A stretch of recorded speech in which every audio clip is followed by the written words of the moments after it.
આપણે બાફેલા બટેટા લીધા છે, તો એને આપણે આ રીતે ભાંગી લેવાના છે. બટેટા આપણે ભાંગી લીધા છે, તો એમાં આપણે લીલા દાણા નાખવાના છે.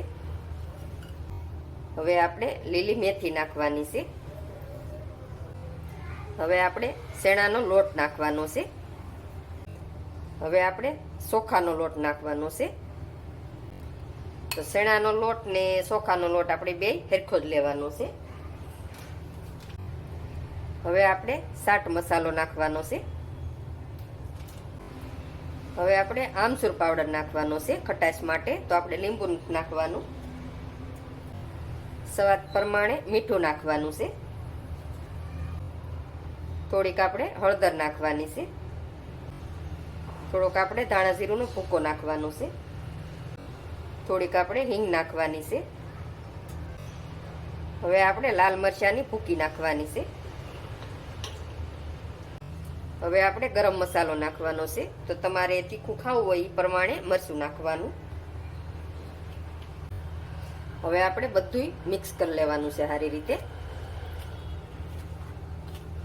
તો આ રીતે આપણે બધું મિક્સ કરી લઈએ સારી રીતે. તો આમાં આપણે પાણી નાખવાની જરૂર નથી, કેમ કે બાફેલા બટેટા છે એને હારે જ આપણે મિક્સ કરવાનું છે બધું. જરૂર પડે તમારે તો થોડુંક પાણી નાખવાનું, નકર નહીં નાખવાનું. તો આજ આપણે ધાણા અને મેથી નાખી ને અલગ રીતે જ આપણે નાસ્તો બનાવવાનો છે. તો આપણે બધું સારી રીતે મિક્સ થઈ ગયું છે, તો એમાં આપણે પાણીની જરૂર નથી પડી, તો બટેટાથી જ આપણે મિક્સ થઈ ગયું છે. તો હવે આપણે 1 ચમચી તેલ નાખી દઈએ ઉપરથી. હવે આપણે ફરી આ રીતે મિક્સ કરી લઈએ તેલની હારે. તો સારી રીતે આપણે જો લોટ બાંધીએ એ રીતે બંધાઈ ગયો છે. તો આ રીતે આપણે લોટ મિક્સ કરી લેવાનો છે. હવે આપણે આમાંથી થોડોક લોટ લઈ લેવાનો છે આ રીતે, અને આપણે સાઈડમાં મૂકી દઈએ. આ રીતને લોટને આપણે સારી રીતે જરાક આપણે તેલવાળો હાથ કરી લેવાનો છે. હવે આપણે આને આ રીતે ફેરવતા જઈએ, એટલે આસા આકારમાં થતું જાય. તો તમારે જે રીતનું શેપ આપવો હોય એ રીતનો આપી શકો. તો આ રીતે મેં કરી લીધું છે. તો આપણે આના એવડા એવડા ટુકડા કરી લેવાના છે. તો આ રીતે આપણે કટિંગ કરી લઈએ. તો એક હરખા આપણે આ રીતના કટિંગ કરી લીધા છે. તો આ રીતે આપણે બધાય કટિંગ કરી લઈએ. આપણે એક ડીશ ભરીને બનાવી નાખ્યા છે. તો જો બહુ મસ્ત લાગે છે ને, તો હાલો હવે આપણે તળી લઈએ આને.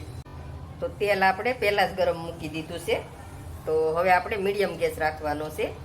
મીડિયમ ગેસ રાખી ફૂલ નથી રાખવાનું ને આ રીતે આપણે એને શેડવી લઈએ. તો તમારી પાસે કડાઈ જેવડી હોય એમાં જેટલા માય એટલા તળી લેવાના. તો આપણે એટલા નાખી દીધા છે, તરત નથી ફેરવવાના, થોડીક વાર એને આપણે રહેવા દેવાના છે એમાં ને એમાં, ને પછી આપણે ફેરવવાના છે. હવે આપણે આને ફેરવતા જઈએ આ રીતે ને શેડવી લઈએ. તો અલટ પલટ કરતા જવાના છે આપણે એક ધારા આ રીતે ને શેડવી લેવાના છે. તો હારા ક્રિસ્પી થઈ જાય ત્યાં સુધી આપણે શેડવાના છે. તો જો બહુ મસ્ત લાગે છે ને, તો આ રીતે આપણે બનાવી લઈએ. આપણે કલર ફરી જાય ત્યાં સુધી આપણે શેડવી લેવાના છે. તો જો તમે મસ્ત કલર ફરી ગયો છે ને સડી જશે આપણે. તો આ નાસ્તાને આપણે કાઢી લઈએ. તો આપણે ધાણાનો અને મેથીનો નાસ્તો બનાવ્યો છે. તો બહુ મસ્ત બને છે. તો જો સરસ બની ગયો છે. તો આને આપણે ડીશમાં કાઢી લઈએ ને હવે આપણે બીજા છે બાકી, તો એ આપણે શેડવી લઈએ. તો એ બધા આ રીતે આપણે જેટલા માં એટલા નાખી દેવાના છે અને શેડવી લેવાના છે. તો ગેસ તમે ફૂલ રાખો તોય હાલે, પણ મીડિયમ રાખો તો વધારે સારું, કેમ કે મસ્ત તો ચડી જાય અંદર સુધી. તો આ રીતે આપણે બધા આમાં નાખી દઈએ હમણાં એટલા ને શેડવી લઈએ. તો જો આપણે બીજો ઘાણો આપણે સડવા માંડ્યો છે. તો મીડિયમ ગેસ રાખીને આપણે શેડવી લેવાના સારી રીતે. તો કલર આખો ફરી જાય ત્યાં સુધી આપણે શેડવાના છે. તો બહુ સરસ સડી જાય અંદર સુધી. ફૂલ ગેસ તમે રાખો ને શેડવો તો ઉપર સડી જાય ને અંદર કાચા રે, ને મીડિયમ ગેસે શેડવો તો બહુ મસ્ત સડી જાય અંદર લગી. તો આ રીતે આપણે આની શેડવી લઈએ. તો આ એ આપણે સડી જશે. તો જો બહુ મસ્ત કલર આવી ગયો છે. તો આ રીતનો કલર આવી જાય ત્યાં સુધી શેડવવાના. તો હાલો હવે આપણે ડીશમાં કાઢી લઈએ. તો મસ્ત આપણો નાસ્તો બનીને તૈયાર થઈ ગયો છે, બટેટા મેથી ધાણાનો. તો સરસ બની ગયો છે ને આ રીતે બનાવીને ટ્રાય મારજો ને જરૂરથી મને કોમેન્ટમાં કહેજો કે કેવો બન્યો છે.